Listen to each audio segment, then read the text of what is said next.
They're gonna take the medals. They're gonna come over here, put it over your head, shake your hand. So then you guys will all have your medals on your chest.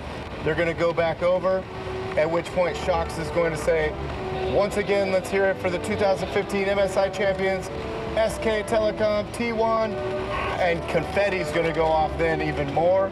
It's gonna be going around, crowd's gonna be going crazy, and we're just gonna stay on that moment for a minute while, you know, everyone is acknowledging their victory.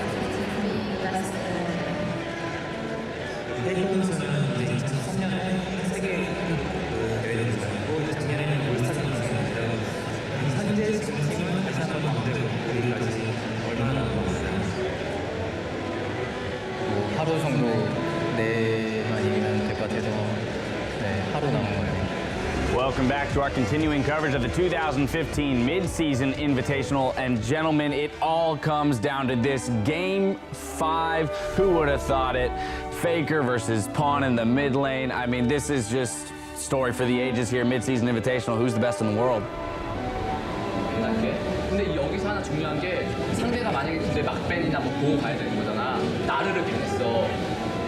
그러니까 꼭 뭐 픽도 좋은 픽도 있고 막 하지만 그동안 해왔던 거, 그동안 이제 또 승률이 뭐 잘 나왔었던 거 오히려 근데 막상 하고 여운이 없는 게 전 더 좋다고 생각하기 때문에 그냥 후회 없게만 하라고 했어요 이미.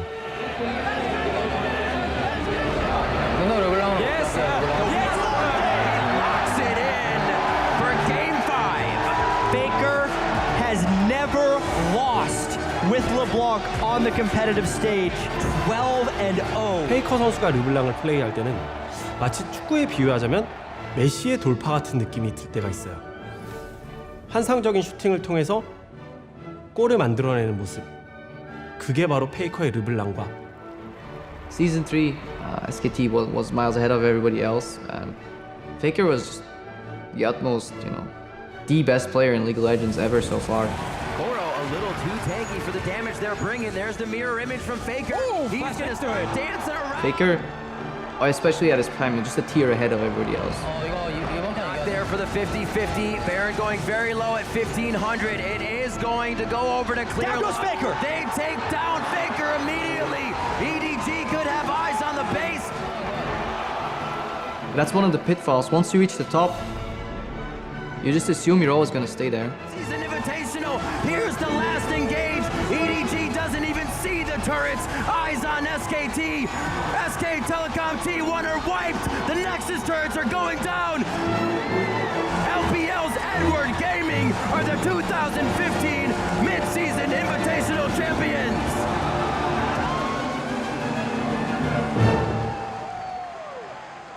좀 쉽게 우승할 수 있을 것 같다는 생각을 했었는데 그 다음에 좀 그냥 간단히 말해서 선수들이 다 집중력이 떨어져서 못했던 것 같아요. 잘 다른 픽을 했었다가 졌어요. 근데 이 픽을 했었으면 이겼을 텐데 이런 마음이 생기는 게 저는 가장 좀 무섭다고 생각하거든요.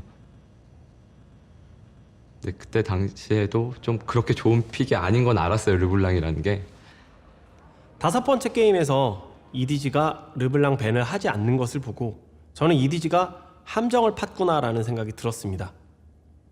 르블랑이 픽된 순간 EDG 선수들은 나이스라는 환호를 외쳤습니다. 그리고 실제로 모르가나를 선택을 해서 르블랑이 무력할 수밖에 없는 상황을 만들었고 30분 동안 제대로 쉬지도 못해서 2라운드 시작부터 무튼 끝났잖아. 쉬러 가자. 오히려 이번에 져가지고 좀 더 본인들 부족한 거 좀 더 느껴가지고 물론 형도 똑같고 선수들도 느꼈으면 좋겠어. 항상 형이 하는 멘트인데 조금씩 배우려고 하는 사람이 잘해. 배우려고. 왜냐면 졌는데 아무리 말해봤자 핑계로 들리기 때문에 원래 진판은 이야기하지 않고 항상 지면은 이야기하지 않습니다.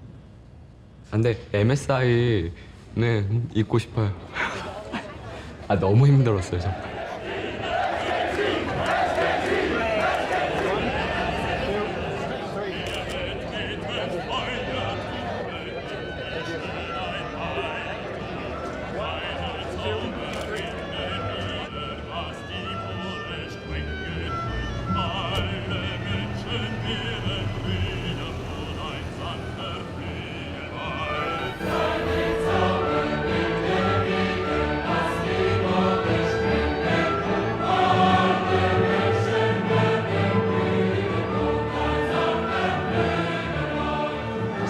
we want to practice, we can.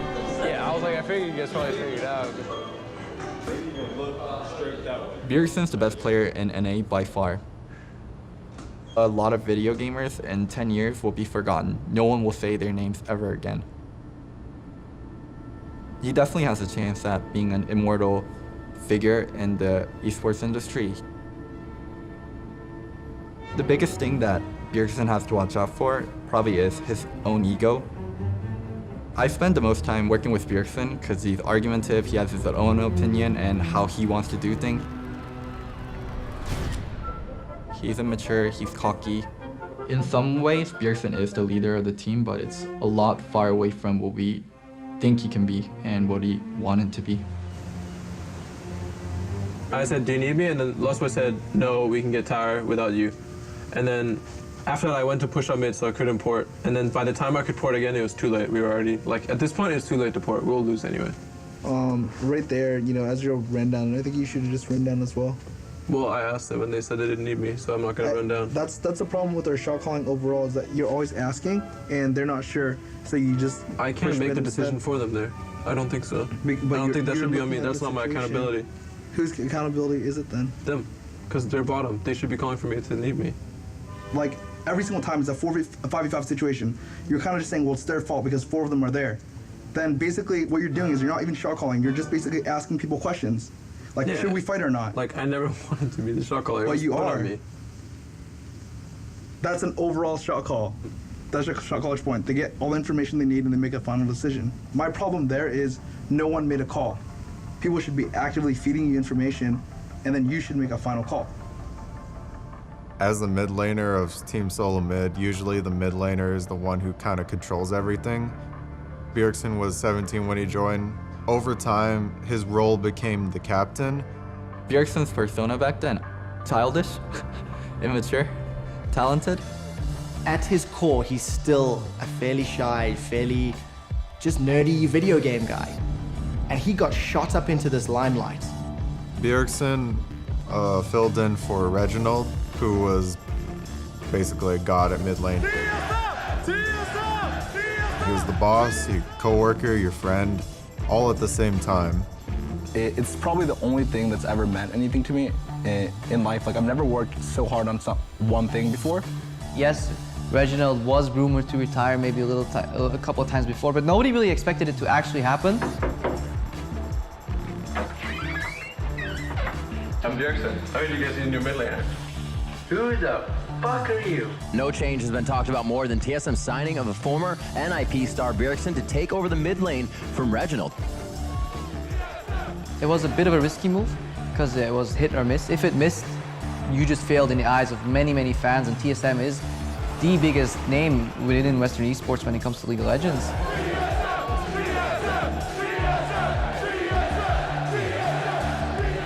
Everywhere we go, it seems like we're the fan favorites, but they don't see us as the favorites to win, most likely. I think they see us as the underdog. I think a lot of people will say they don't enjoy the pressure on our team, but it's what drives us. Everyone wants to see TSM win. Everyone wants to see TSM lose. I think this season we've had a lot of ups and downs. I feel like we've had a lot of trouble really ending games, and even the games that we're winning, they go really long, past like 40, 45 minutes, and I don't feel like it's something that should happen. With how we're playing right now, I'll probably give like a 6. I see a lot more potential in what we could do. We are not even playing at the best of our level yet, so probably a 6. It's not doing too great. I think Bjergsen puts a massive amount of pressure on himself. Bjergsen with TSM got absolutely obliterated at the mid-season invitational. Hate we get when we lose is incredible, and like we really do invest a lot more to the team than any other team, so it's quite embarrassing when we don't perform. Sometimes it's really, really draining. After losses and after difficult games, he's borderline mortified. There was no way we were prioritizing ganks on Sion lane and snowballing Sion lane with bottom playing passive. There were definitely times where we prioritized gank on Hecarim. There were definitely times we prioritized gank on Maokai. Yeah, one gank on Maokai, no further snowball. After that, Darius said that himself. I took losing very, very hard. I would kind of sink into this hole of depression. What could I have done? What could I have done? What could I have done to win this game or do anything different. Maybe I do suck. Maybe all of these bad things they're saying about me are true. Hi, man. What's up? I'm in a great mood, by the way. I had an awesome weekend. Good. Of losing twice. Bjergsen is not expected to just go even. Bjergsen is expected to transcend that. He has to win every time. And if Bjergsen doesn't win by 10 or 20 CS in his lane, that means Bjergsen lost. Being on TSM comes with a lot of benefits, but it also comes with a lot of responsibilities. That's your accountability from now on. Is to basically make the decision of should I push mid or should I go down there. Okay. That's your accountability from now on. I made that decision this game.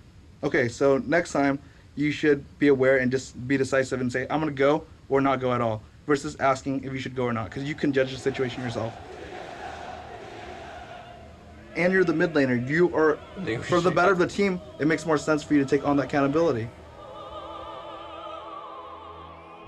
Even if you don't know what to do here, you need to sound confident and you need to make a call that your team will follow, whether it's right or wrong, and that's something I need to get used to. Bjergsen has the most popular stream in North America because he's the most hyped player, he's the most watched player. It sort of goes in a circle where he has the most popular stream, so people talk about him more, people watch him more, he's the best player, so people watch him more. Because people watch him more, people talk about him more, so they want to watch him more again. And being on TSM helps.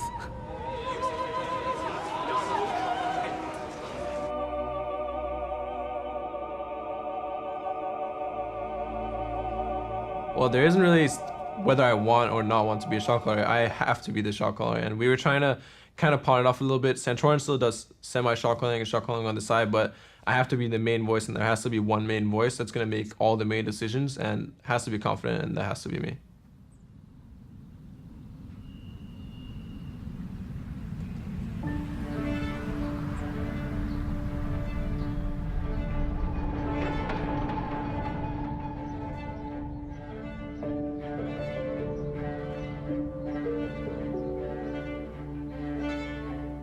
진짜 큰 그림의 끝은 어차피 롤드컵이기 때문에 그냥 중간 단계라고 생각했어요.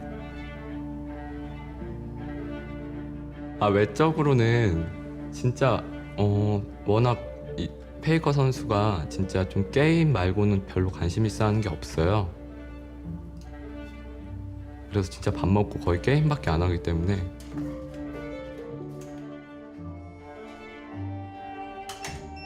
제가 봤을 때는 굉장히 독특한 성격을 가지고 있는 것 같아요. 4차원 같은 그런 성향을 가지고 있고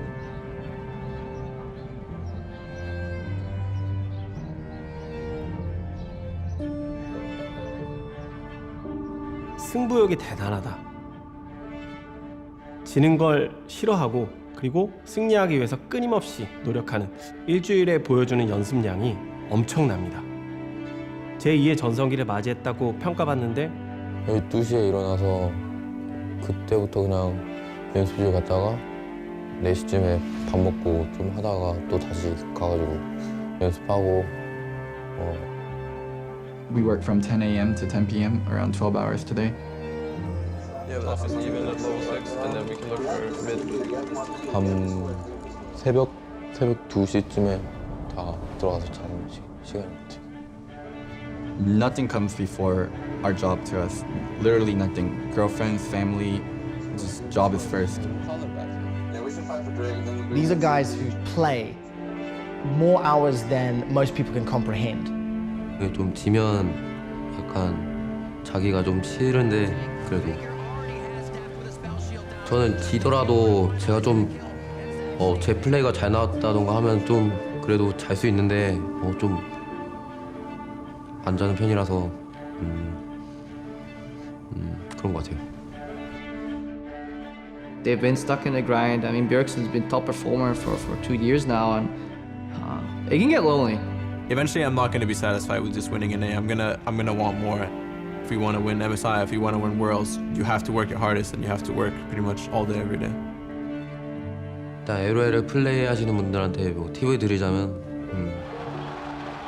첫 번째는 그냥 자기 플레이에 대해서 좀 더 발전하고 싶다 하는 그런 생각을 가지고 플레이를 하면서 좀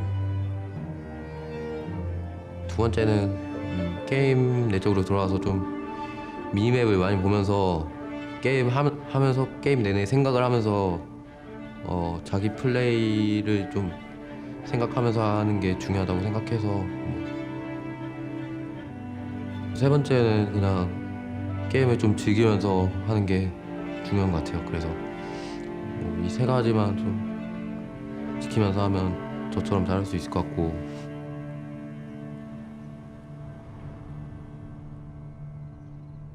We're really trying to pick ourselves up because we had some pretty rough LCS weeks. We're currently 0-3 in the last 3 games that we played, and it's been a long time since it's been like that for us. We usually have been winning a lot, and even if we lose 1 or 2 games, we pick ourselves up very quickly, but now we just need like a boost, and that's why we're working extra hard to pick it back up.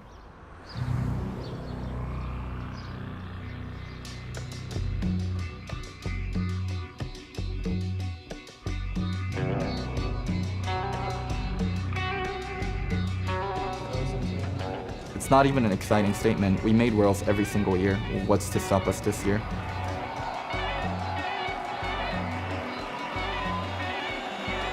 The crowd is ready. The teams are ready. We really relied on, Bjergsen to carry pretty much all of our matches because, he's a really strong carry. Let's just do this shit. Our teamwork just wasn't there, so we've been working on, overall team strategy and team synergy. That was something that we were really lacking. We've been practicing harder and harder, and it's something that it's finally coming together. Elisa's not there yet. She's there now. Can we go? Can we go? I'm on the side. Ready to TP? Ready to TP? Everything that I put time and effort into would be for nothing if I don't go to Worlds. Remember, guys, you don't want to dive in too deep because I can't do damage. I cannot do damage if you do that. I don't really think too much about like, can we win Worlds? It's hard because people improve, I improve, but you never really know how you stack up until you actually play against someone. We want to just go near target. Nar is squishy as fuck. He's building split push. Go push up top, go push up top. I'm gonna push mid, you push up top. Come back, come back. Keep coming back, Turtle. Nice. I'm going! He's really, really mature now, and he's really, really smart. Bjergsen really thinks about the game, how he can improve, why he lost, what he can do to change. It's not his gift, it's what he does with it. We want to make sure that they send 3 bot to catch, because if they only send 2, we dive them. But if they send 3, you catch top. It's just because every time we caught bottom, they took vision control, and every time we took vision control, like we can't really do anything. We're no longer a win lane, win game kind of team. We win through rotations, we win through good vision control, we win through good strategy. Make sure they can't fucking do Baron. I'm gonna be really strong on the base. I want to show that North America's not a pushover, that we're not the same region we were a year ago. And then first take a support. They're just gonna take Thresh. We need to ban Gragas, dude. Gragas is way too relevant. Just here to get priority. This game I got priority, we just failed the bot dive. What happened in the bot dive? Shouldn't we be able to execute that?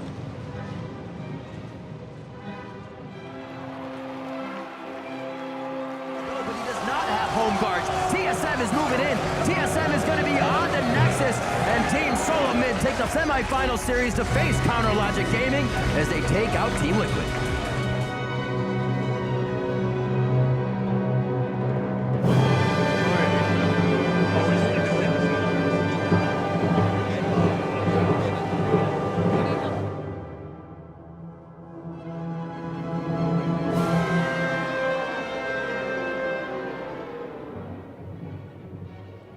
It feels really good to beat Liquid because it means we're secure for Worlds, which is huge. Like, sure, we had a lot of different ways we could get to Worlds, but this was the easiest one, just straight up winning, and hopefully we beat CLG and we get the #1 seed. I kind of lost the touch and shot calling during the regular season because I felt less and less important, and we didn't really have someone like Andy to help us with shot calling, help me what I should say, what we should do, and just these last couple of weeks I've had a lot of help with that, and I feel like now I can do a lot for the team without making plays, without doing all these things. I can just be a solid shot caller and lead the team to victory.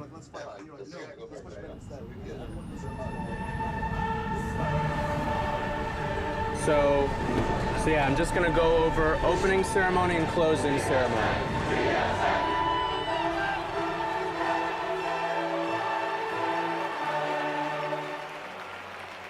You can walk up pretty aggressively.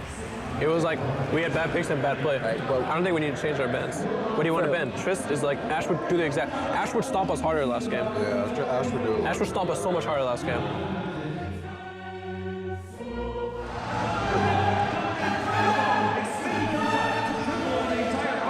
We get mid priority and then we get vision, but like I don't know where we are. But I'm up all alone. That's why they just go on me.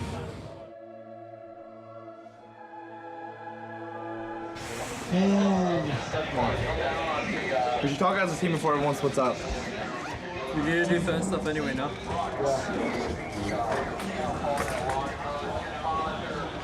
Like, we weren't playing to win the last game. Like, the last game we went into, we've already given up. So that's like a mindset we have to change, because when we're playing a best of 5, we never gave up. And we've never been in a situation where we've been like one game to losing before, but you know, we gave up. And it really fucking sucks that we lost.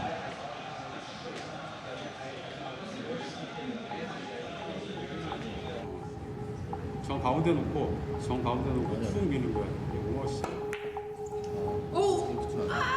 일단 제가 좋아하는 과목은 수학이나 수학을 제일 좋아했던 것 같아요. 이득과 손해를 좀 예를 들어서 수학 같은 경우에는 명확하게 알 수 있기 때문에 그런 걸로 인해서 게임을 할 때 좀 계획적으로 할 수 있다던가 그런 게 있는 것 같아요.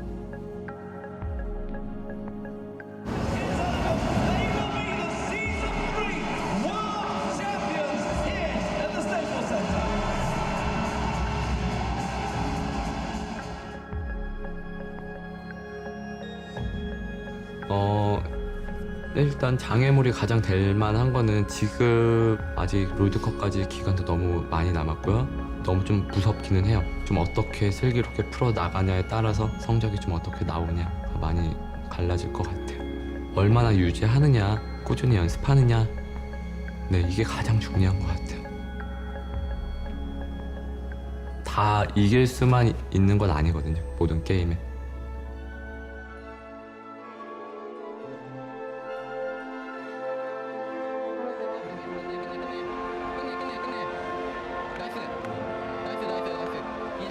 이미 진짜 전설이 돼버린 선수라 뭔가 더 욕심낼 게 있을까 싶기는 해요, 사실.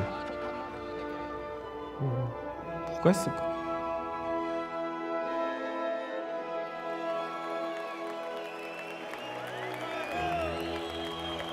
흔히 하는 말로 롤드컵 2회 우승이라면 정말 범접할 수 없는 업적이라고 저는 생각하고 있거든요. Dragon comes up on 22, so there's 22 seconds? No, 22 minutes. So we're not going to. I think Bjergsen in a 1v1 scenario is probably the best player in the world. And I would rank Bjergsen above Faker in terms of being a better overall player, because of how he has grown with his team, the fact that he's a shot caller, we know that, and also the fact he plays multiple play styles. I don't think he'll carry us to Worlds. I think everyone will do their share. Bjergsen probably will do more than his fair share. No one talks about the players that only made it 1/4 of the way. He still has a long journey in front of him, and I think he can do it. 페이커 선수가 세계 최고의 미드라이너라고 생각하고 있고요. 또 그에 맞게 저희 팀원 모두가 세계 최고의 팀원이라고 생각하고 있습니다. 이번 시즌을 만약에 우승을 하게 된다면 이제 롤드컵 최초 2연속 우승이 되고요. I had my start where I was a rookie, and now I'm in a space where I feel like I'm very comfortable with my team. I'm very confident. Wait, is this my chance at Worlds? Is this my only chance? 진짜 롤드컵 우승만을 위해서 지금 그냥 똑같이 연습에만 매진하고 있습니다. 지금처럼만 유지를 하고 더 남긴다면 진짜 최고의 선수가 될 수 있지 않을까요?